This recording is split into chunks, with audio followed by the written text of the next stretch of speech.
So hello everyone. In this video we will be studying about the philosophical issues in psychology. जैसा कि हमें पता है पहले साइकोलॉजी जब फिलॉसफी का पार्ट था तो जो फिलोसफर्स होते थे वो ये बिलीव करते थे कि नेचुरली ऐसी कई सारी चीज़ें प्रेजेंट है और कुछ चीज़ें हमारे अंदर भी होती हैं जो हमारे बिहेवियर को शेप करती हैं या हमारे पर्सनालिटी में उसकी वजह बनती हैं। तो जो बेसिक फंडामेंटल इश्यूज़ थे या इनिशियल डिबेट्स जो होते थे फ़िलॉसफ़ी में, वो 2 चीज़ों पे होते थे। पहला नेचर नर्चर प्रॉब्लम था और दूसरा माइंड बॉडी प्रॉब्लम था। तो फ़िलॉसफ़ी में या प्रेज़ेंट डे साइकोलॉजी में जो वर्ड नेचर है उसका मतलब होता है इन्नेट, यानी वो सारी क्वालिटीज़ जो हमारे अंदर जन्मजात है। जैसे कोई भी छोटा सा बच्चा होगा उसे रोना आता है, वो उसे किसी ने रोना सिखाया नहीं है, तो ये क्वालिटी उसकी जन्मजात है। और द वर्ड नर्चर का मतलब होता है लर्नड, यानी वो सारी चीज़ें जो हम सीखते हैं। जैसे जेलसनेस, जेलसी एक ऐसी फीलिंग होती है जो किसी के भी अंदर बाय बर्थ प्रेजेंट नहीं होती है, वो हम अपने सोसाइटी में, अपने फैमिली में, अपने आस पड़ोस के लोगों से सीख जाते हैं। उसी तरह हमारे कई सारे स्किल सेट या हमारी एकेडमिक एजुकेशन, ये सारी चीज़ें नर्चर्ड होती हैं। जो प्लेटो थे और एरिस्टोटल, वो दोनों ही कॉन्ट्राडिक्टरी आइडियाज़ रखते थे इस इशू में। जो प्लेटो थे वो नेचर के कॉन्सेप्ट पे बिलीव करते थे, सॉरी, और एरिस्टोटल नर्चरिंग में, कि यानी जो भी इंसान है वो मैक्सिमम चीज़ें अपने एक्सटर्नल एनवायरनमेंट से सीखता है, ऐसा मानना एरिस्टोटल का था। और प्लेटो के हिसाब से हमारी जो भी क्वालिटीज़ होती है वो हमारे अंदर जन्मजात बाय बर्थ प्रेजेंट होती है। But not every thing is present by birth and not every thing is learned. कुछ चीज़ें हम हमारे पास जन्म से होती हैं, तो कई सारी चीज़ें हम अपने इन्वायरमेंट से, अपने सोसाइटी से सीखते भी हैं। जैसे किसी छोटे से बच्चे को जो अभी तुरंत पैदा हुआ हो, उसे बोलना नहीं आता है, वो, या उसको कोई स्पोर्ट्स खेलना नहीं आता है, वो धीरे धीरे जैसे जैसे बड़ा होता है वो बोलना सीखता है, या वो कोई स्किल जैसे चलना फिरना हो गया या लिखना, वो सीखता है। ये सारी चीज़ें नर्चरिंग की होती हैं। और रोना किसी ने सिखाया नहीं होता है, तो वो बाय बर्थ होता है, यानी नेचर होता है। तो ये कॉन्ट्रडिक्शन था। जॉन लॉक एक प्रोमिनेंट फ़िलासफ़र थे उस टाइम के, जिन्होंने टैबुला रासा का कॉन्सेप्ट दिया था। टैबुला रासा का मतलब होता है ब्लैंक पेज या फिर वाइट पेज। जॉन लॉक ने बेसिकली हमारे माइंड को एक खाली पन्ना या एक कोरा कागज़ बोला था, कि अगर ब्लैंक पेज है तो उसको हम अपने हिसाब से उसमें कुछ भी लिख सकते हैं, इरेज़ कर सकते हैं, ऐड ऑन कर सकते हैं चीज़ें, इस वजह से। यानी ये नर्चरिंग में बिलीव करते थे, नर्चरिस्ट थे। तो अगर क्वेश्चन ये आता है कि टैबुला रासा को माइंड ने टैबुला रासा किसने कहा था, तो उसका आंसर होगा जॉन लॉक। और रेने डिकार्टे, डिकार्टे का नाम आता है माइंड बॉडी प्रॉब्लम में, बट अगर उनको नेचर नर्चर प्रॉब्लम में रखा जाए तो वो एक नर्चरिस्ट थे। वो ये बिलीव करते थे कि इंसानों की जितनी ज़्यादा एक्सपीरियंसेस होती हैं उतनी ज़्यादा उनकी नॉलेज होती है, या वो अपने अपने एक्सपीरियंस से चीज़ें सीखते हैं, बाय बर्थ कुछ नहीं होता। But again the same thing, हम 100% एश्योरिटी के साथ नहीं कह सकते हैं कि सारी चीज़ें हमारे अंदर जन्मजात प्रेजेंट है या सब कुछ हम सीख ही लेते हैं। कुछ चीज़ें बाय बर्थ होती हैं और कुछ चीज़ें हम सीखते हैं अपने फैमिली से, अपने फ्रेंड से, या अपने सराउंडिंग से। अब नेचर और नर्चर का बेसिक सा एकदम सिंपल सा डेफिनेशन ये हो जाएगा कि नेचर में बायोलॉजिकल इनहेरिटेंस और नर्चर जो हम सोसाइटी से सीखते हैं। Now next comes the difference between nature versus nurture approach. तो नेचर अप्रोच में वो सारे ट्रेट्स होते थे हमारे पर्सनालिटी के, जैसे कि हमारा इंटेलिजेंस हो गया, या जेनेटिक इनहेरिटेंस वाली चीज़ें जो हमारे बिहेवियर को डिटरमाइन करती हैं।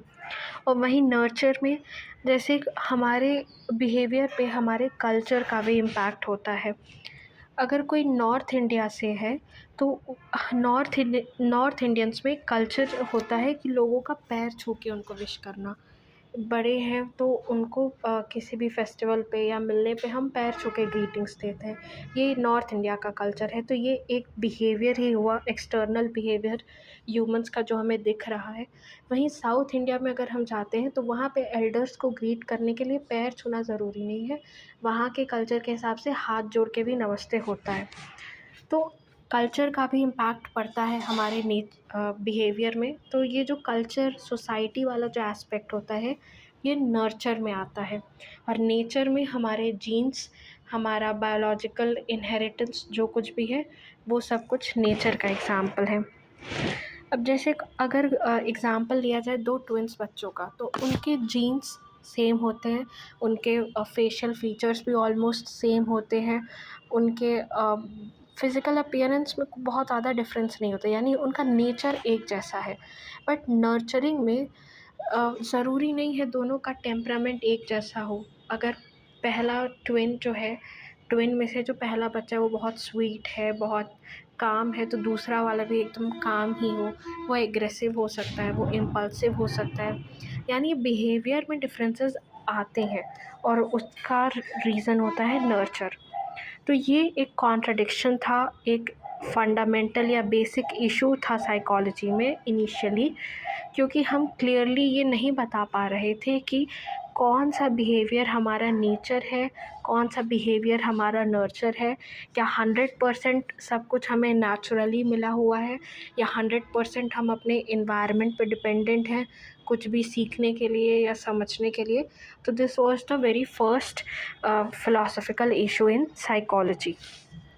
Now the next comes is, so the next fundamental philosophical issue in psychology was related to the mind body problem.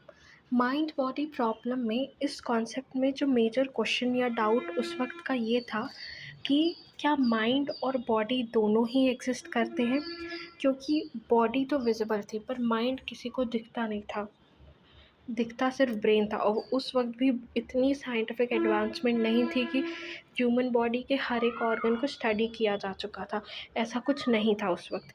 इसीलिए कन्फ्यूजन ये था, क्या माइंड और बॉडी दोनों एग्जिस्ट करता है या सिर्फ एक एग्जिस्ट करता है। और अगर दोनों एग्जिस्ट करता है तो दोनों का फंक्शनिंग कैसे होता है, अलग अलग दोनों काम करते हैं, दोनों आपस में डिपेंडेंट है या दोनों इंडिपेंडेंट है। तो जो फ़िलासफ़र्स या जो अर्ली साइकोलॉजिस्ट ये बिलीव करते थे in the existence of single entity, यानी या तो सिर्फ माइंड एग्जिस्ट करता है या तो body, in the existence of one substance, तो उन्हें बोला जाता था मोनोइज़म, या उनके अप्रोच को मोनोइज़म बोला जाता था। जो लोग इस चीज़ को फॉलो करते थे वो मोनोइस्ट होते थे। सेम फॉर डुअलिज़म, इन लोगों का ये मानना था कि दोनों चीज़ें एग्जिस्ट करती हैं, माइंड भी और बॉडी भी। तीसरा अप्रोच था पैरेललिज्म का, जिसमें ये बोला गया था कि माइंड और बॉडी दोनों एग्जिस्ट करता है और दोनों साथ में ऑपरेट करता है, बट पैरेलल होता है। जैसे पैरेलल लाइंस जो आपस में कभी इंटरसेक्ट नहीं करती हैं, एक दूसरे को कभी टच नहीं करती हैं, उसी तरह माइंड और बॉडी साथ में एग्जिस्ट कर रहा है, काम भी कर रहा है, बट एक दूसरे से कोई मतलब नहीं है, इंडिपेंडेंट है। फिर और ये जो लेबनिज़ है, ये नेम ऑफ़ द फ़िलासफ़र है जिन्होंने ये कॉन्सेप्ट दिया था पैरेललिज़म का, कि माइंड और बॉडी दोनों पैरेलली ऑपरेट करता है, मतलब अलग अलग, साथ में एग्जिस्ट करता है बट उसका फंक्शनिंग अलग अलग होता है।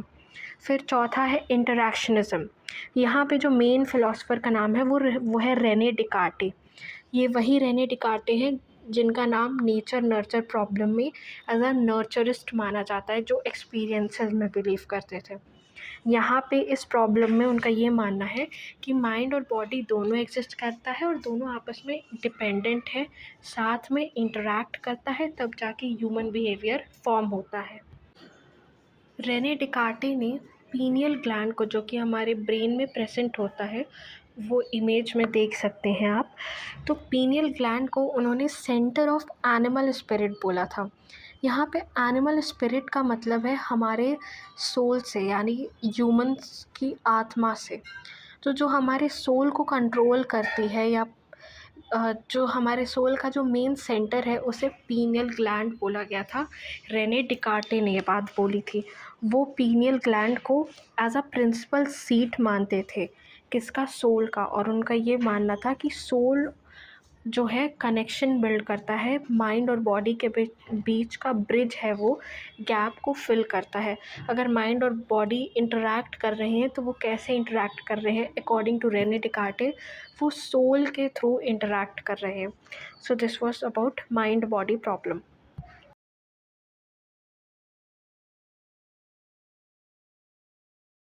Thank you.